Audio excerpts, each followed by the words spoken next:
گزشتہ روز دبئی کے ایک مقامی ہوٹل میں چنار سپر لیگ سیزن 7 کی تیاریوں کے سلسلے میں کیٹ لانچنگ سیریمنی کا انعقاد کیا گیا۔ تقریب کے مہمان خصوصی commercial counsellor Pakistan council Dubai کے علی زیب تھے۔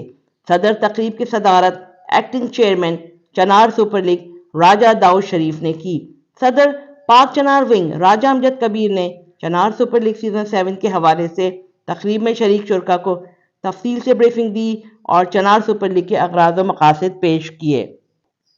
راجہ امجد کبیر نے کہا، چنار سپر لیگ سیزن 7 میں 16 ٹیمیں چنار سپر لیگ کا حصہ ہوں گی۔ 7 اور 8 فروری لیگ میچز ہوں گے، جبکہ کرکٹ ٹورنامنٹ کا فائنل 9 فروری کو کھیلا جائے گا۔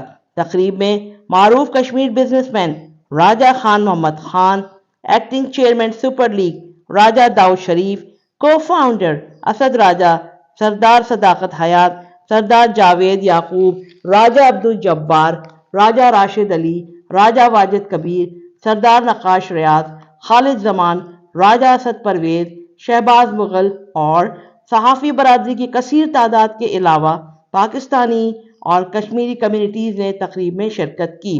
مہمان خصوصی علی زیب نے کہا کہ کرکٹ ایک مقبول کھیل ہے جو نہ صرف تفریح فراہم کرتا ہے بلکہ اس کی کئی اہمیت اور افادیت بھی ہیں۔ رابعہ اشرف، امارات نیوز، دبئی۔